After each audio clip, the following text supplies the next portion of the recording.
রিদা আর sour দুজনে মিলে বেরিয়েছে একটু ঘোরাঘুরি করার উদ্দেশ্যে। তারা ছোটখাটো একটা পার্ক সদৃশ এলাকায় সময় কাটাতে এসেছে। রিদার হাত সাওয়ারের হাতের মুঠোয় বন্দি।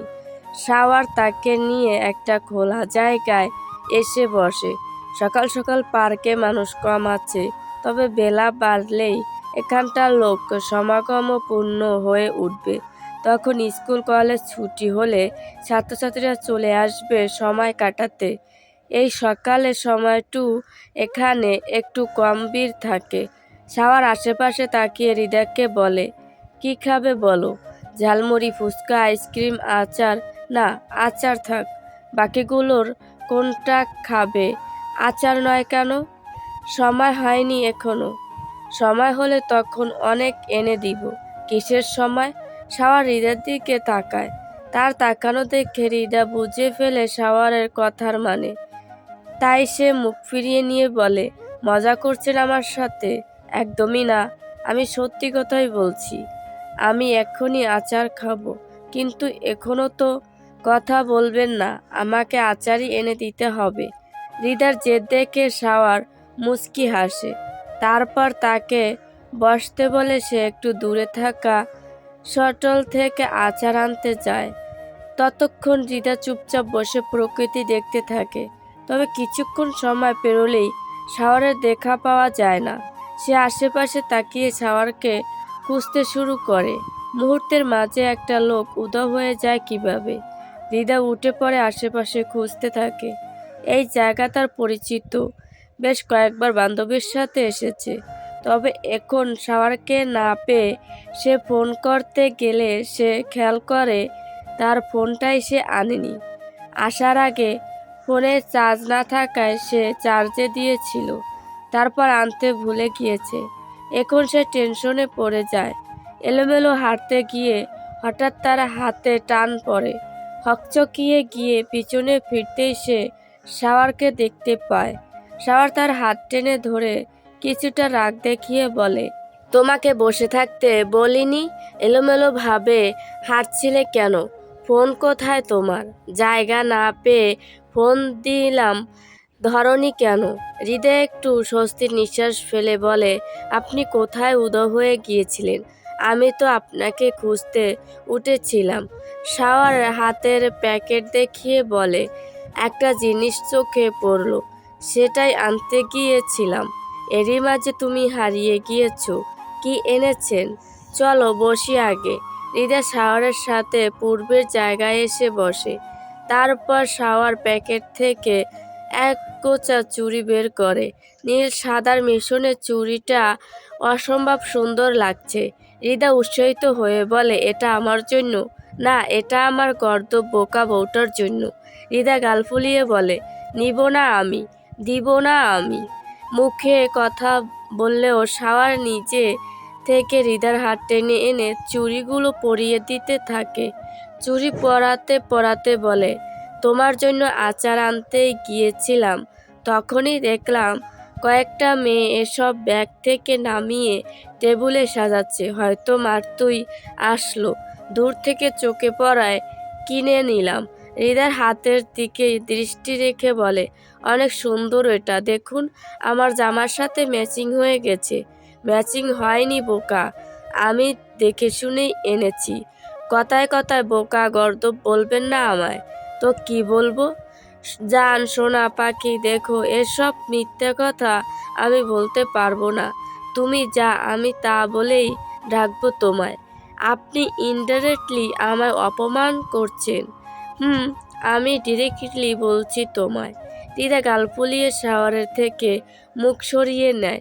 সে আশেপাশের প্রকৃতির দিকে মনোযোগ দেয়।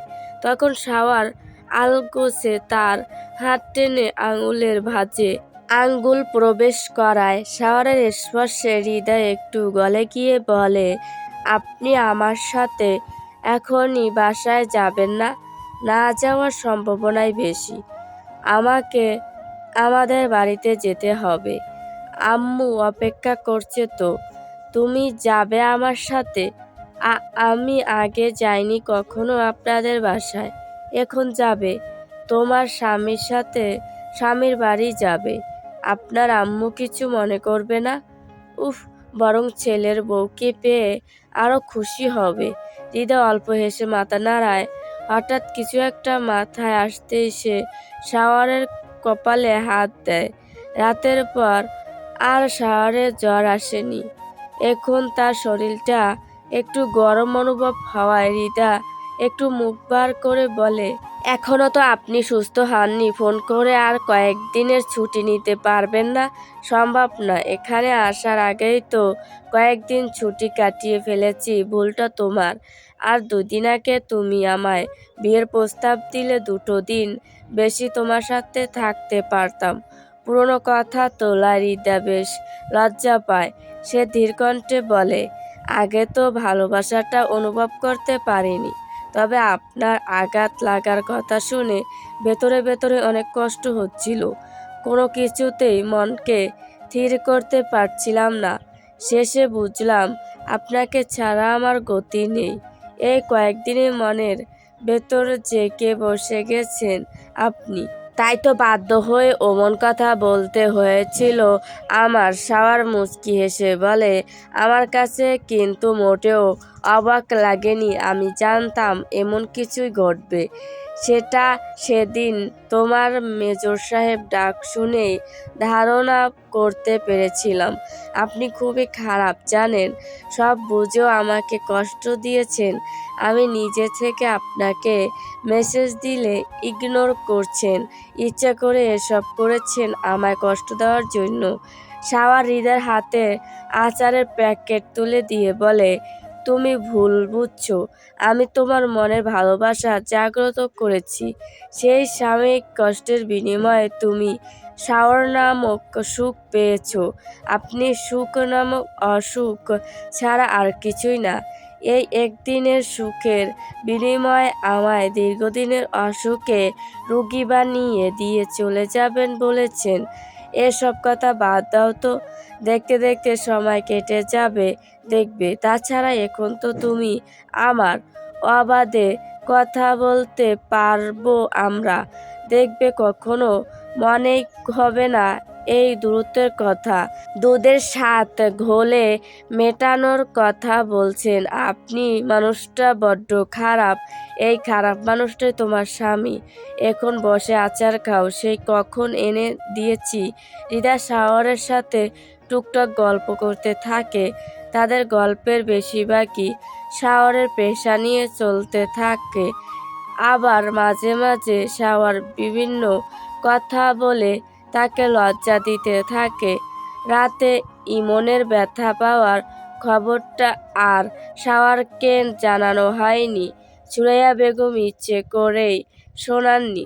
এমনই বড় ছেলে নিজেই অসুস্থ, সেখানে ছোটটার কথা বললে আরও টেনশন করবে। ভাই বোনকে বড্ড ভালোবাসে শাওয়ার।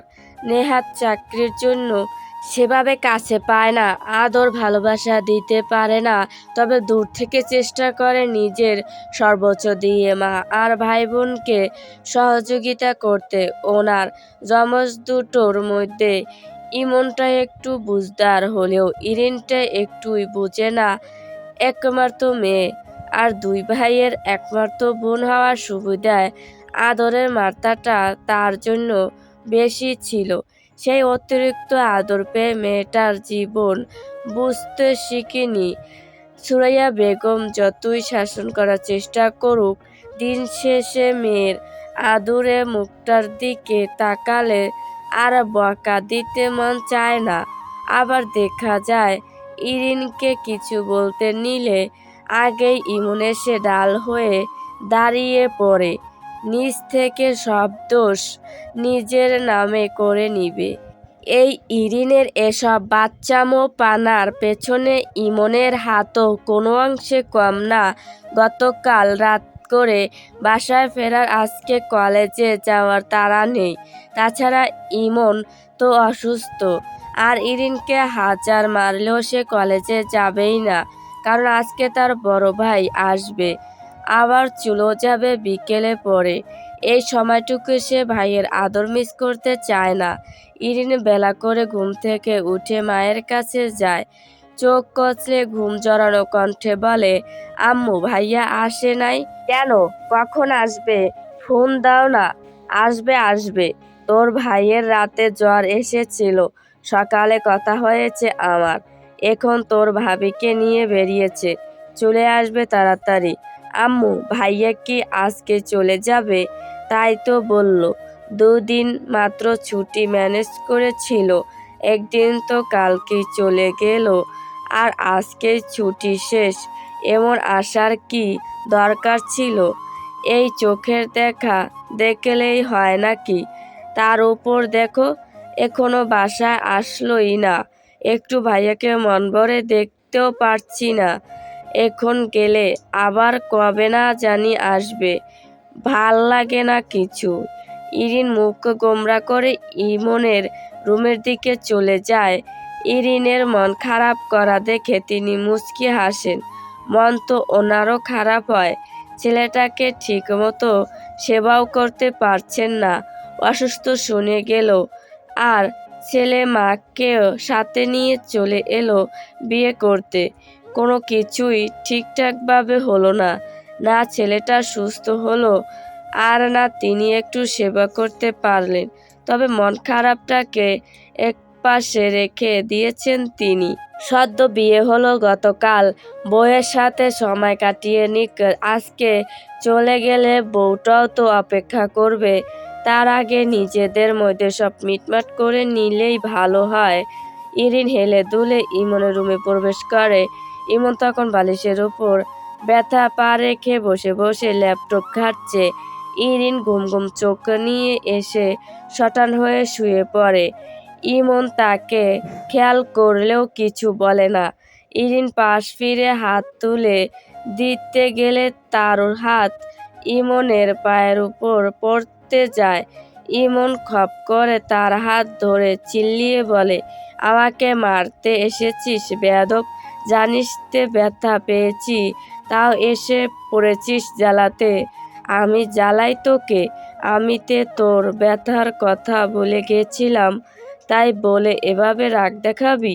ও মা! এই সামান্য কারণে তার চোখ দিয়ে টপ টপ পানি পড়তে থাকে। ইমন হকচকিয়ে গিয়ে বলে, এটা কি হলো? কি বলেছি তোকে?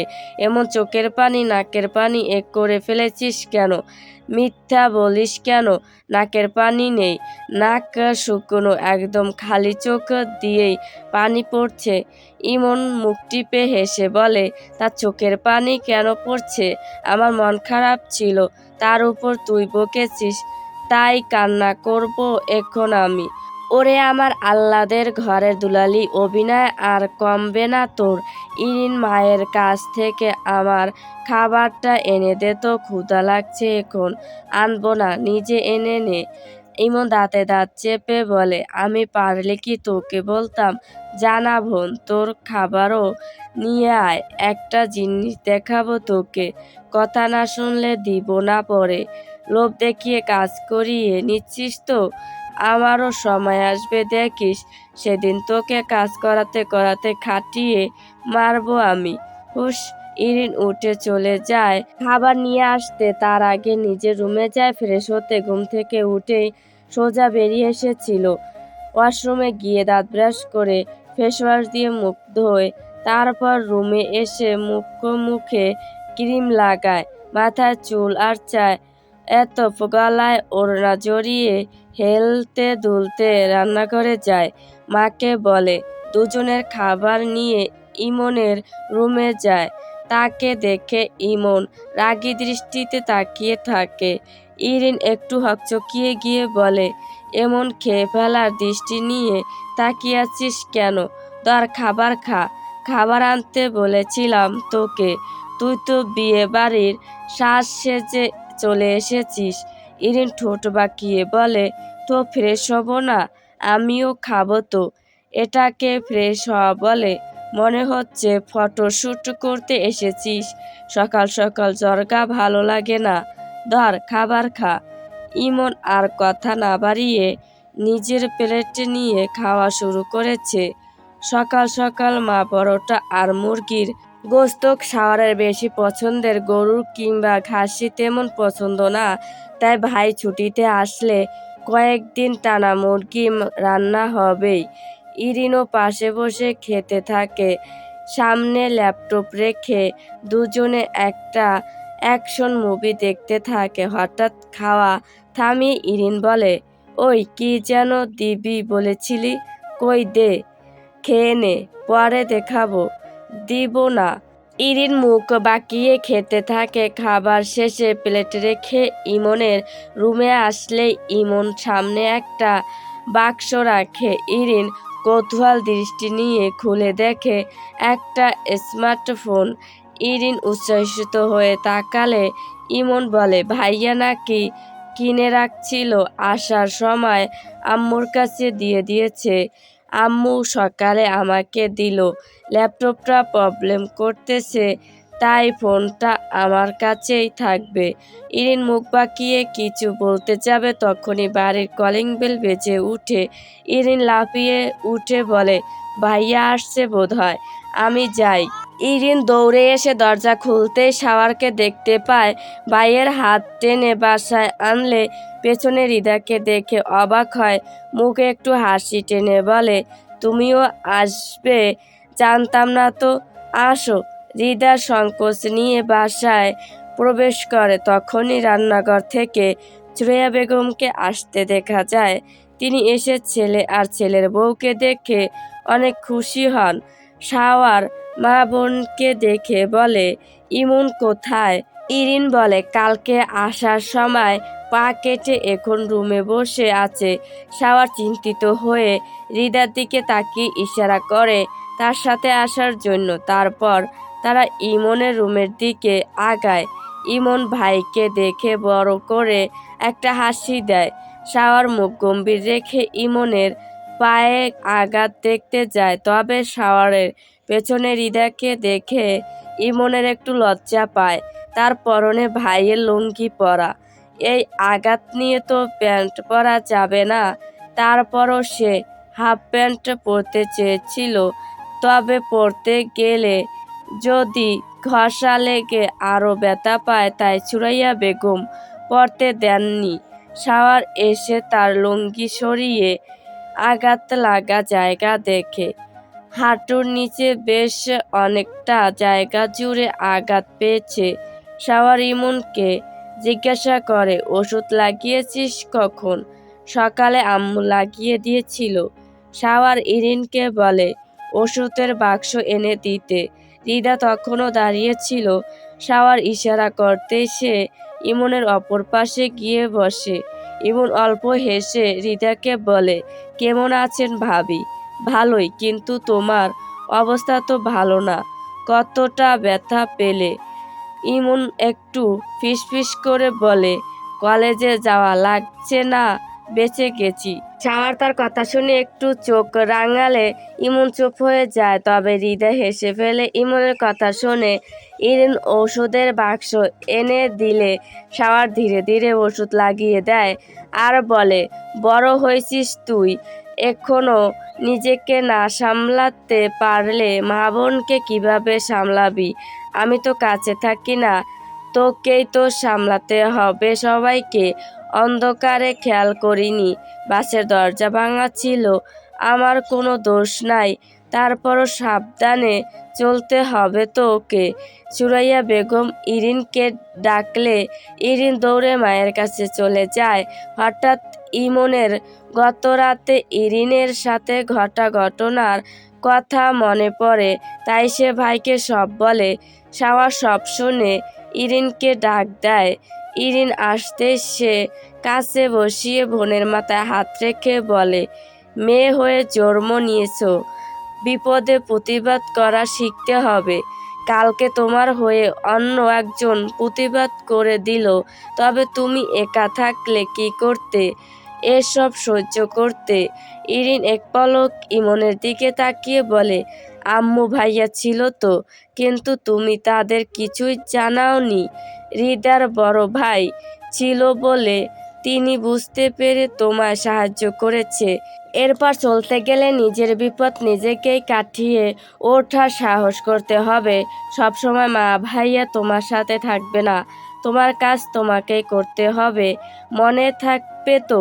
ইরিন উপর নিচ মাথা নাড়ায়, তারপর শাওয়ার উঠে ডাইনিং রুমে যায়। তাকে দেখে সুরাইয়া বেগম বলেন, খালি রুমটা গুছিয়ে দিয়েছি, ইমনকেই ওই রুমে পাঠাতাম, কিন্তু ব্যথা নিয়ে টানা হেঁচড়া ভালো হবে না। তুই বরং হৃদয়কে নিয়ে ওই রুমে গিয়ে বস, একটু রেস্ট নে, খাবার হয়ে গেলে আমি ডেকে নিব। শাওয়ার খুব ক্লান্ত থাকায় আর কথা বাড়ায় না। সে রুমে গেলেও হৃদা থেকে যায়। শাশুড়ির সামনে ওভাবে স্বামীর সাথে না গিয়ে সে শাশুড়ির কাছেই বসে থাকে। সুরাইয়া বেগম তাকেও যেতে বললে সে যায় না, তাই রান্না করতে করতে তিনি হৃদার সাথে টুকটাক কথা বলতে থাকে। তাদের কথা বলাটাও জরুরি। শাশুড়ি বৌমা মিল না হলে সংসার শান্তির হয় না। হৃদা আগে যে ভুলটা করেছিল সেটাই সে এবার ঠিক করতে চায়, তাই নিজ থেকে সবার সাথে মিলে চলার চেষ্টা করতে থাকে। আসলে আমার গলাটা একটু সমস্যা, মানে গলা ব্যথা করে তো, তার জন্য গলার ভয়েসটা এমন হয়ে গেছে, তাই নিয়ে ভয়েস দিয়েছি, কিছু মনে করবেন না।